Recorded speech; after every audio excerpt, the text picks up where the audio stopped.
السلام عليكم، ازيكم عاملين ايه؟ يا رب تكونوا بخير. اهلا بيكم في دنتال امكير، معاكم دكتوره مهتاب علي.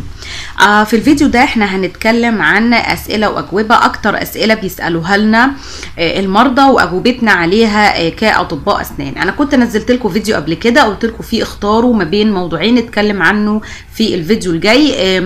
كانوا الاسئله واجوبه، اكتر اسئله بيسالوها لنا المرضى واجابتنا عليها كاطباء اسنان، ولا الطريقه المثلى او الصحيحه والسليمه لغسل الاسنان بالفرشه.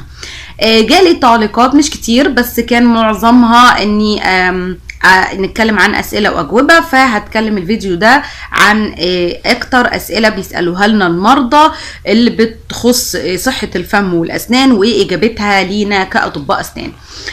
وعشان يعني الفيديو يكون خفيف هتكلم عن 10 اسئله، اكتر 10 اسئله بيسالوها لنا المرضى الطبيه اللي بتخص صحه الفم والاسنان واجابتنا الطبيه العلميه عليها كاطباء اسنان، و5 اسئله تانية بيسالوها لنا بتكون شخصيه شويتين وايه هي اجابتنا عليها، وبصراحه بتكون عجيبه قوي بالنسبه لنا ويمكن تبقى بالنسبه لكم كمان، فتابعوا الفيديو للاخر. اول حاجه نتكلم عنها 10 اسئله، اكتر 10 اسئله بيسالوها لنا المرضى بتخص صحه الفم والاسنان وايه اجابتنا عليها كاطباء اسنان. اول سؤال هو: هل التسوس ليه دواء بيعالجه؟ كتير جدا بيسالونا السؤال ده، بيبقى جاي لما بيعرف عنده سؤال دكتوره ما ينفعش ان انا تديني دواء يخلي التسوس ده يخف؟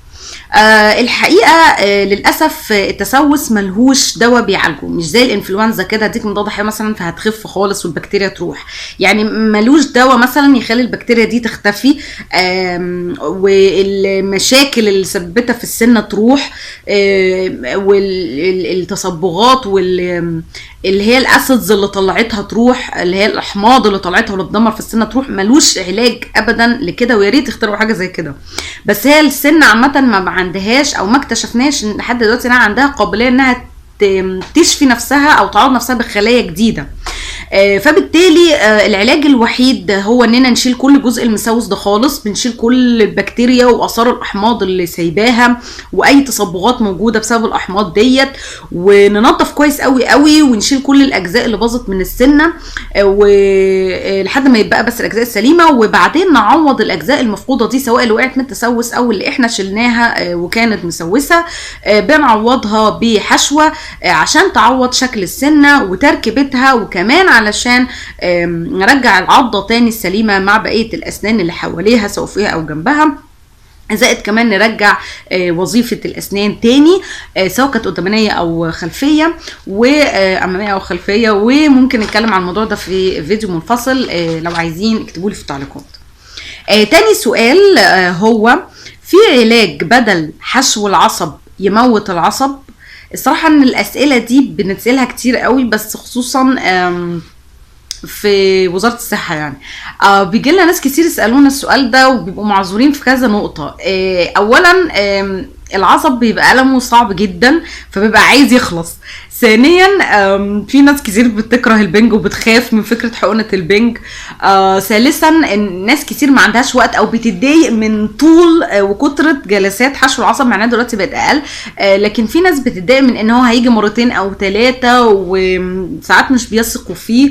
ده غير بقى ان في ناس كتير بتتكلم على هو ده فلان موت لي العصب وبتاع، فهو للاسف لا، الاجابة ان مفيش حاجة اسمها علاج او برضو دواء او طريقة اموت العصب من غير ما امشي في خطوات عملية حشو العصب. هي مش عملية، يعني العلاج زي الحشو كده، علاج حشو العصب. وده اللي بيجيبنا للسؤال الثالث.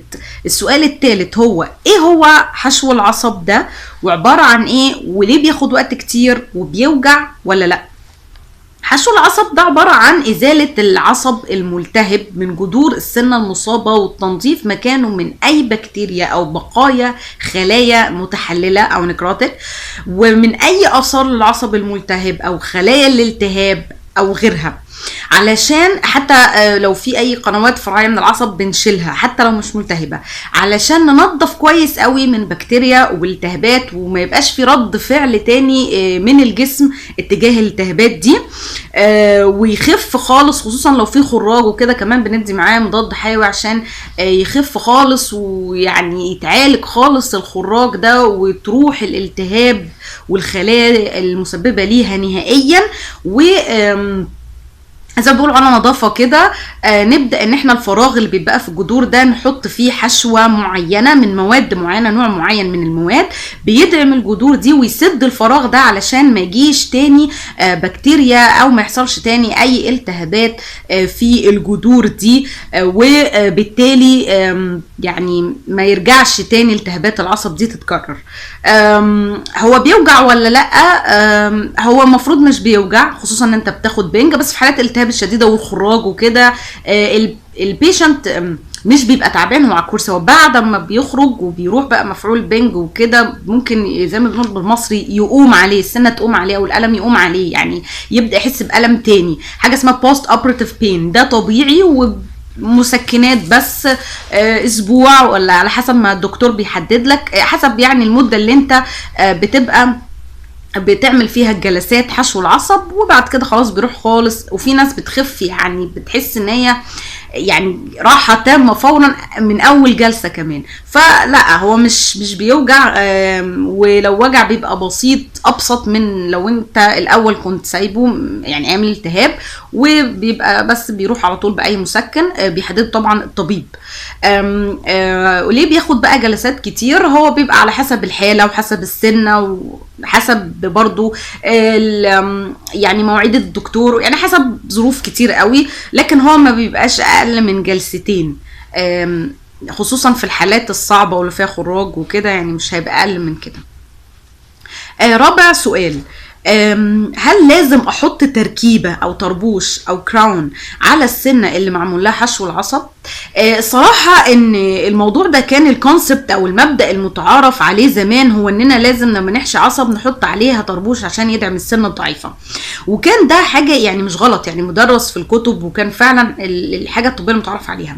بس دلوقتي من فترة ما بقاش المبدأ ده موجود بالظبط، يعني نقدر نقول الفكرة دي ما بقتش دقيقة ان انا احط طربوش مخصوص عشان يدعم السنة الضعيفة. بالعكس، ده لان السنة بتكون ضعيفة فمش لازم احط لها طربوش الا لو هي محتاجه، ومش كل الانواع، خصوصا مع تطور الحشوات الكومبوزيت والحشوات الادهيسيف او الريزن يعني الحاجات دي، الحشوات اللي بتلزق في السنه يعني كلها بانواعها، مع تطورها بقت قويه، وفي نفس الوقت تقدر ان هي تدعم السنه كويس قوي من غير ما تقع ومن غير ما يحصل حاولات تسوس تاني او تحتها او كده.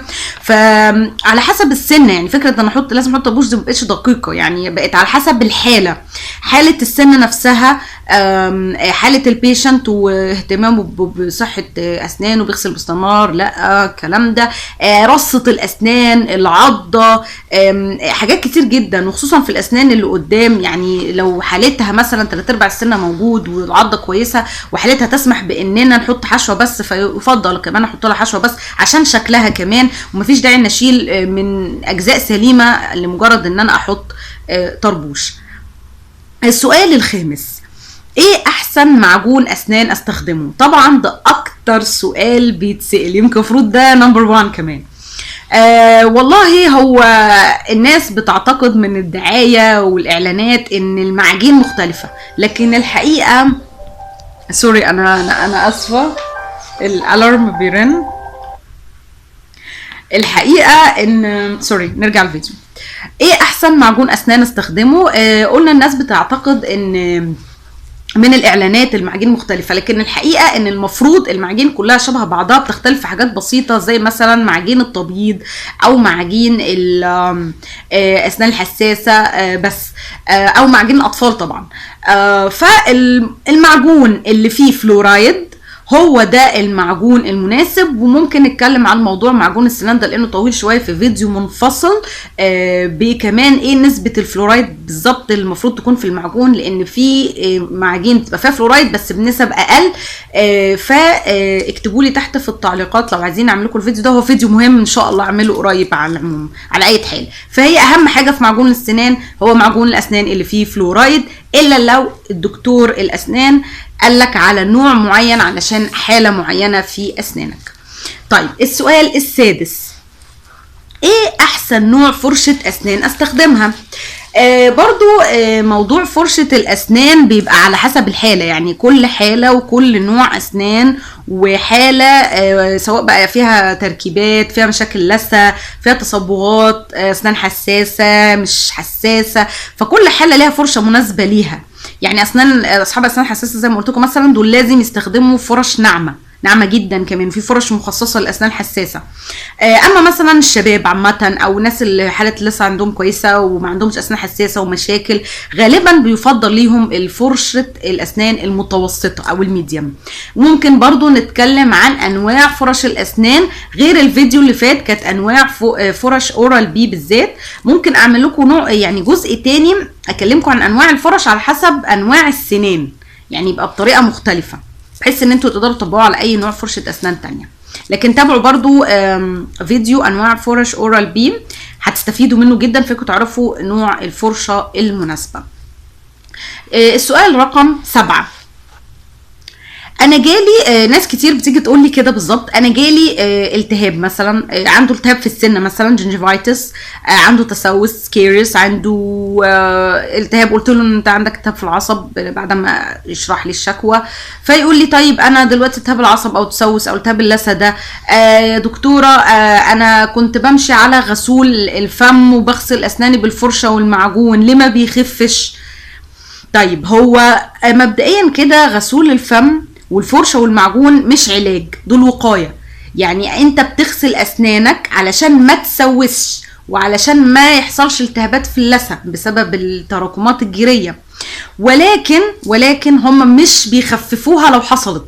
فغسول الفم وفرشة الاسنان والمعجون مش بيعالجوا اي التهابات ولا مشاكل لا في العصب ولا في الاسنان من ناحيه التسوس ولا اي نوع من انواع التهابات اللثه او التهابات الاربطه اللي هي البريدونشيوم ولا اي حاجه من الحاجات دي. ما دامت حصلت لاي سبب فهم مش بيعالجوها، انت مش هتوقفهم، لكن هم مش العلاج. لازم تروح لدكتور اسنان عشان يحدد المشكله والعلاج، لكن هم مش بيعالجوها.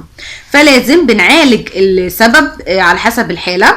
ومثلا يعني حاله التهاب اللثه، هل هو مثلا سبب جير مثلا؟ فيبقى لو كده لازم الجير يتشال الاول. وبرضو بتمشي على غسول، بس برضو الغسولات انواع، برضو ان شاء الله اعمل فيديو عن انواع غسول الفم. يعني المفروض بيبقى غسول طبي فيه مواد معينه اسمها كلوروهكسدين بنسبه معينه، المفروض هو الدكتور بيقولك عليها بتمشي عليه فتره معينه. فكل ده بيبقى على حسب وصف الدكتور، الغسول معين لفتره معينه وازاي تستخدمه وامتى. ده غير انت لازم تشيل الجير والا الالتهاب عمره ما هيخف حتى لو فضلت تستخدم الغسول ده. لو كان التهاب لسه زي ما قلنا، لو طبعا التهاب عصب لازم هتعمل حشو العصب. لو التهابات ساعات التهابات يعني تكون الاسنان سليمه وكل حاجه، بس التهابات اللثه بتكون بسبب حالات من الجسم سيستميك. في ناس ماشيه على ادويه معينه بتعمل لها التهابات في اللثه، في ناس مثلا السيدات في فترات الحمل وكده كتير جدا بيجي لهم التهابات في اللثه. فالحالات دي العلاج فيها بقى هنا بيختلف تماما. فطبعا لازم في الاول في الاخر اللي يحدد كل ده هو طبيب الاسنان. السؤال رقم 8، انا بصحى الصبح مش قادر افتح بقي، اسناني بتوجعني بس بعد كده بتبقى احسن، يا ترى ليه؟ برضو السؤال ده بيجي كتير جدا جدا جدا وخصوصا مع الرجاله الميلز. غالبا ده بيكون بسبب الجز على الاسنان بالليل او البروكسيزم. في ناس بتجز على اسنانها وهي نايمه من غير ما تحس. وهو علميا السيدات نسبتها اكتر من الرجاله، بس عن نفسي انا شفت السؤال ده اكتر من الرجاله عن الستات. لكن هو علميا ان هو موضوع البروجسترون بيحصل قوي مع السيدات اكتر، بس التأثير بيبقى اقوى في الرجالة لان العضلات عندهم اقوى، فبيعمل تأثير اقوى من ناحية اللي هي انه بيبرد في الاسنان، بتلاقي التأثير ظاهر اكتر على اسنان الرجالة. لكن في الحالتين بيبقى في مشاكل في مفصل الفك، والاتنين بيعانوا، واي حد سواء بقى راجل او ست بيعاني من موضوع الجزع على السنان ده، خصوصا هو نايم وكده، او من الاسترس، توتر مثلا، في ناس بتعملها كده حتى من غير وعي. كلهم هيعانوا من الم، وبتبقى يعني شكوتهم واحده، انا مش قادره افتح بقي، بيعاني من الم في مفصل الفك، سوري. فغالبا ده زي ما قلنا بيكون يا اما الجز بالليل يا اما اثناء النهار، حتى لو يعني بيبقى مش واخد باله زي ما قلنا ومش منتبه. بروكزيزم او كلينشنج، بروكزيزم اللي هو رايح جاي كده كده، وكلينشنج يعض وهو قافل بقه قوي كده. والاثنين زي ما قلنا بيأثروا على تي ام جي او اللي هو التمبرومانديبولار جوينت او اللي هو مفصل الفك، وكمان على الاسنان. وليه حلول كتير جدا، بس عشان ما نطولش اكتر من كده ممكن نتكلم عنه في فيديو منفصل، لو عايزين اكتبوا لي في التعليقات. السؤال رقم 9، يجي لي مثلا حد يقول لي انا اسناني بتوجعني قوي مع الساقع والسخن، وببقى حاسس بكهرباء لما اجي اشرب حاجه ساقعه او اكل ايس كريم، او انا مش قادر اكل ايس كريم، انا مش قادر اكل حاجه ساقعه. تكشف تلاقي اسنانه سليمه جدا، عنده بيرفكت جود فيري جود اورال هايجين، بيغسل اسنانه كويس قوي، في لولي في بقه. ده اقول له انا حاسه بيك، انا زيك. دي الاسنان الحساسه. انا برضو عندي اسنان حساسه، يعني انا حاسه بموضوع الكهرباء، وان انا مش عارف استمتع بالحاجه الساقعه والسخنه، وبالذات الساقعه، لكن السخنه كمان. يعني انا بحب القهوه جدا، بحب نسكافيه والكابتشينو والقهوه قوي، بحب اشربها سخنه. لكن للاسف يعني هي الساقعه المفروض اكتر بتضايق، بس السخنه برضو ساعات بتضايقني. يعني لكن المعاناه الحقيقيه بتبقى في الساقع فعلا هو اللي بيبقى معاناه حقيقيه. مش هتعرفي تاكلي ولا هتعرف تاكل الايس كريم براحتك، ولا اي حاجه ساقعه براحتك، حتى الجيلي فاكهه ساقعه، لو عملت فروت سالاد كده وكانت ساقعه، حتى العصير الساقع بيوجع. فللاسف دي مشكله الاسنان الحساسه، وهي بتبقى من الصغر. والاسنان الحساسه فعلا انت بتحس بكهرباء كده لو بتاكل او تشرب حاجه ساقعه بالذات، ملهاش حل غير انك تستخدم فرشة ناعمة وخاصة بالاسنان الحساسة، ومعجون خاص بالاسنان الحساسة ضد الحساسية، وخاصة والمعروف هو معجون سنسوداين. وانا مش بقوله دعاية، انا بقوله عن تجربة، هايل جدا. يعني فعلا انا زمان وانا صغيرة، هو الموضوع قل معايا لما كبرت، لكن زمان وانا صغيرة كنت بعاني جدا من الاسنان الحساسة، وساعدني قوي قوي قوي سنسوداين. فسنسوداين رائع جدا للاسنان الحساسه، فعلا انصح بيه. 10 عاشر سؤال بنسأله برضو، هو ينفع اعمل لنفسي تبييض اسنان في البيت؟ السؤال ده حلو قوي قوي قوي. ثواني، اعتقد كده احنا رجعنا للتصوير، انا اسفه جدا. نكمل الفيديو.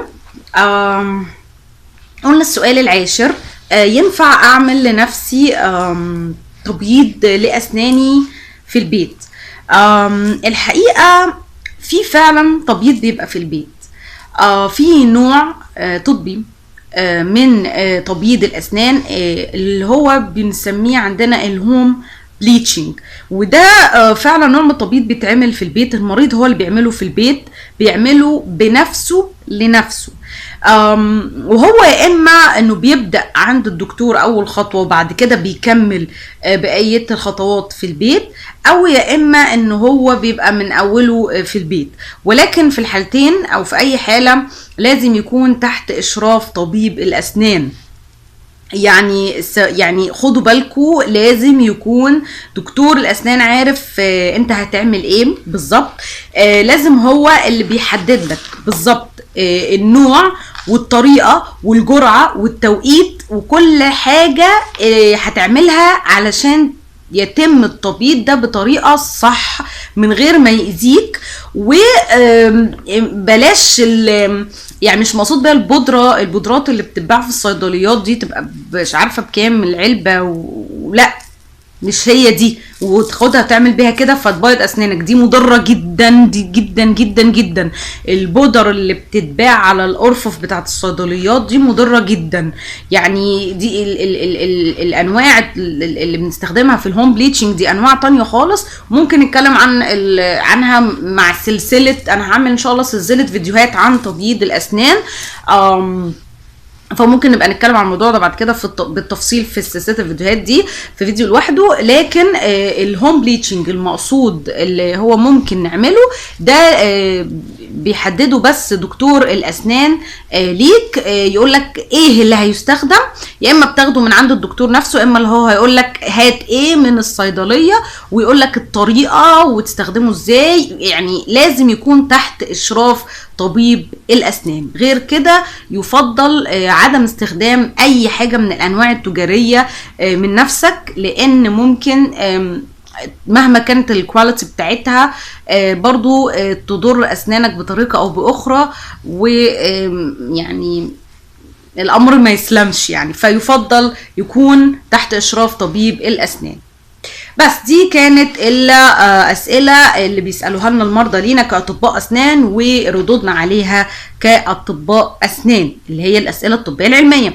هقول لكم بقى دلوقتي 5 اسئله بيسالوها لنا المرضى بتكون شخصيه. هي اسئله الصراحه غريبه وفي منها اسئله مستفزه جدا. فقولوا لي انتوا شايفين ايه؟ يعني هيفهمني قوي دكاتره الاسنان اللي زي هم اللي هيفهموني قوي، يعرفوا قد ايه انها بتبقى سخيفه يعني. فقولوا لي رايكم تحت في التعليقات، انتوا اللي مش دكاتره اسنان شايفينها سخيفه برضو ولا ايه؟ وانتوا بتسالوا اسئله زي دي ولا ايه؟ السؤال الاول، وده تعرضت له يعني عن نفسي شخصيا يعني ومش لوحدي. ليه شكلك صغير قوي يا دكتور؟ او ليه شكلكم صغير؟ يعني بيقعدوا يسالوا كتير دكاتره اسنان انتوا ليه شكلكم صغير؟ مش عارفه يعني انا مش عارفه هل انا اللي شكلي صغير ولا كلنا، بس هو واضح ان هو في اجماع عن ان دكتور الاسنان شكله صغير. يعني في كذا حد اتسال السؤال ده، فمعرفش ليه شكلنا صغير بالنسبه للعيانين. بس يعني كونت كده ثيوري نظريه ان ممكن يكون السبب ان احنا بنتخرج قبل بشري، يعني قبل طب بشري. فالبيشنت بيتخيل ان يعني ان انا شكلي اصغر، يمكن عشان كده، عشان بنمارس المهنه الاول، عشان بنتخرج قبليه وبنمارس المهنه قبليه فبيشوفونا اصغر، عشان بنبقى اصغر فعلا. بس يعني مش عارفه عشان حسب فرق الدراسه والتخرج، بس هما بيبقوا 2 بالكتير، فرق 2 بس. فمش عارفه يعني، مش حاسه انه فرق رهيب يعني، فما اعرفش، ممكن يكون شيء نسبي. تاني سؤال بنتسأله بس ده بصراحه للرجاله، تقريبا 3/4 زمايلنا من الولاد او الشباب رجاله من دكاتره الاسنان، خصوصا في بدايه تخرجهم، لو اول ما اتخرجنا واحنا في امتياز كمان كانوا بيتسالوا السؤال ده: انت خاطب او متجوز يا دكتور؟ الاجابه لا تعليق. ليه يا جماعه؟ ليه في ناس كانت بتسال الاسئله دي؟ حد اتعرض لحاجه زي كده؟ اكتبوا لي في التعليقات لو في يعني. تالت سؤال بقى غريب برضو بيتسألوا قوي قوي، وهو غريب وبالنسبة لي مستفز وسخيف. واسفة ان انا بقول لكم ان هو سخيف، انا مقدرتش معاكم بجد. السؤال هو ليه انتوا غاليين؟ ده يعني كلنا بقى بنتسأله. اولا احنا مش غاليين، يعني التكلفة بتبقى على حسب الخدمة المقدمة ونوعيتها. ثانيا وعلى حسب الحالة كمان. ثانيا احنا اوريدي تكلفتنا، ادواتنا احنا اللي بنصرفه كتير، يعني ادواتنا والماتيريالز بتاعتنا غاليه جدا. يعني انتوا يا جماعه احنا في حاجات عندنا بنجيبها بالجرام زي الذهب، يعني فوق ما تتوقعوا، فوق ما تتخيلوا. لو عرفتوا بتبقى بكام يعني، مش هتسألوا السؤال ده. وناس فعلا اللي بتبقى مقدرة قد ايه خدمة وعلاج الاسنان مكلفة، يعني الحاجات اللي احنا بنشتريها مكلفة دي ما بتسألش السؤال ده. يعني مثلا هقول لكم تعليق شخصي بس ما حدش يزعل، لما حد بيشتري جزمه غاليه وبيبقى عارف انها براند وماركه، ما بيسالش ويقول هي الجزمه دي غاليه ليه او الشنطه دي غاليه ليه. عمليات التجميل اللي بتبقى غاليه ورهيبه دي، يعني ما حدش ليه بيقول هي ليه عمليات التجميل دي رهيبه. يعني الغالي ثمنه فيه برضو زي ما بيقولوا. افتكروا ان صحتكم تستاهل يعني، وجمال اسنانكم وصحة اسنانكم اكيد تستاهل، ما تستخسروش في نفسكم. السؤال الرابع عجيب برضو. ليه بتاخد يا دكتور انت كذا جلسة رغم ان دكتور فلان اخد في العلاج الفلاني جلسة واحدة؟ اوكي، اولا ما تقارنيش بزميل عمل تاني ليا خالص، لان اولا انا ما اعرفوش وما اعرفش ظروفه وماليش علاقة بظروف شغله، وما كنتش اعرف ظروفك انت كمان معاه. ثانيا انا وانا بشتغل ما انا بشرح لك يعني حسب ظروفك وظروفي، مش انا بس، يعني سواء السؤال ده ليا ولا اي دكتور. الدكتور بيشتغل لك ما هو بيشرح لك ظروفه وظروفك وظروف حالتك، هتحتاج ايه مش هتحتاج ايه الوقت والطريقه الامثل والتقنيه اللي بيشتغلك بيها. فاتمنى انك تثق في طبيبك اللي بيشتغل لك، وما تقارنوش بحد تاني، لان يمكن الحاله دي مثلا كانت عند الدكتور التاني اسهل، يمكن حتى لو كانت معاك انت شخصيا يمكن ساعتها كانت اسهل، او يمكن لو انت جايب حاجه شبهها يمكن انت فاكر انها شبهها كان هي مش شبهها، او يمكن الدكتور هيعمل لك تقنيه مختلفه عن الدكتور الاولاني هتاخد وقت اطول، او يمكن دي قدرات مختلفه. ف يعني يفضل انك تثق في طبيبك اكتر من كده. السؤال الخامس واخر سؤال معانا، وهو ان بيجي البيشنت يسألنا عن اي حاجة بس بتبقى بتخص حاجة بشري، يعني ان هو يعني ايه طب بشري وطب اسنان، فهو بيبقى بيخص مثلا حاجة عن طب بشري، مثلا يسألنا عن حاجة في ضغط الدم، امراض كلى، مشكلة حصلت له مش عارف، واحدة مثلا حاجات في الحمل والولادة، اي امراض عامة. وبعدين لما ما اردش مثلا عليه او اي زميل يعني يستغرب ويقول هو مش انت دكتور؟ غالبا ده برضو بيحصل في وزارة الصحة بصراحة، مش في الاماكن الخاصة، مش في العيادة الخاصة، يعني بتبقى في وزارة الصحة. يعني ممكن تكون من ناس بسيطة شوية. فسؤال مش انت دكتور؟ ايوه فندم انا دكتور بس انا دكتور اسنان، انا طبيب اسنان فقط. يعني انا بفهم بس في طب الفم والاسنان، ما ينفعش افتي في حاجة تانية حتى لو عندي معلومات عن فروع التانية من الطب. فمش من المهنية، مش من البروفيشناليزم او المهنية ولا الامانة ان انا اتكلم في حاجة غير تخصصي حتى لو انا اعرف عنها معلومات. يعني ممكن اديك معلومات سطحية كده، لكن ما مش هتوغل، يعني مش هقولك انواع ادوية، مش هقولك توقف دواء ايه ما توقفش دواء ايه. خصوصا ده بيبقى معانا قوي لو احنا مثلا في حالات الجراحة محتاجين نوقف دواء معين او كده، فبنقول له مثلا هنحولك على دكتور بشري، فبيزعل لا طب قول لي انت حدد لي، لا ما هو انا ما اقدرش برضو احدد لك. يعني ممكن تكون في حاجات جديدة انا ما اعرفهاش، ما هو الطب واسع قوي حتى، يعني خصوصا لو صاحب التخصص موجود، يعني حتى في طب نفسه، يعني في فروع الطب نفسها. يعني مش هينفع مثلا تروح تسأل دكتور العيون او الرمد عن حالة تخصك في الانف والاذن او تخصك في امراض الدم، مش هيفيدك. مش هينفع مثلا تسأل طبيب الباطنة عن حاجة في الحمل والولادة يعني مش هينفعك. فزي ما بيقولوا عندنا في مصر بالبلدي ادي العيش لخبازه، يعني خليك في كل حاجة في تخصصها وروح للمختص، الطبيب المختص في كل حاجة هو اللي اسأله. في الأسنان نسأل دكتور الأسنان، حتى في طب الأسنان احنا عندنا فروع تخصصات التركيبات غير تخصصات علاج الجذور غير تخصصات أمراض اللثة غير تخصصات الأطفال، بس الأسنان يعني بيبقى ملموم شوية عن بشري، يعني بشري أوسع. فزي ما قلنا يبقى الأفضل إن كل حاجة يكون ليها المختص بتاعها. ادي العيش لخبزه. ده كان نهاية الفيديو، اتمنى تكونوا استفدتوا وانبسطتوا.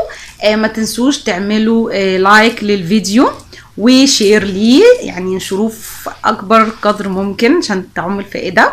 واي تعليقات، اي استشارة، اي سؤال عن اي حاجة اكتبوا لي تحت في التعليقات وارد عليكم فورا. ما تنسوش تعملوا اشتراك للقناة، اشتركوا في القناة، دوسوا على كلمة سبسكرايب بالاحمر هنا تحت او هنا، او دوسوا على العلامة هنا او هنا علامة وشي هتلاقوا كلمة اشتراك، او دوسوا على العلامة اللي تحت اللي هي عليها صورتي وجنبها اسم دينتال امكير، دوسوا عليها هتخشوا على القناة نفسها هتلاقوا كلمة اشتراك او سبسكرايب بالاحمر، اضغطوا عليها يبقى اشتركتوا في القناة. بس كده. وعايزه اقول لكم علامه جرس اضغطوا عليها يوصل لكم تنبيه بكل جديد. اللي مش عايز يوصله التنبيه ما يضغطش علامه الجرس، ويكفيني شرفا ان انت تكون عضو في فريقي بالاشتراك. واشوفكم على خير ان شاء الله الفيديو الجاي. اي حاجه تانية تحبوا اتكلم عنها اكتبوا لي برضو في التعليقات واتكلم عنها ان شاء الله. واتمنى لكم بسمه احلى، والسلام عليكم، باي. ما تنسوش تضغطوا على سبسكرايب او اشتراك في القناة، اعملوا لايك للفيديو، كمان اي حاجة تحبوا تسألوا عنها اكتبوها لي في التعليقات وارد عليكم فورا.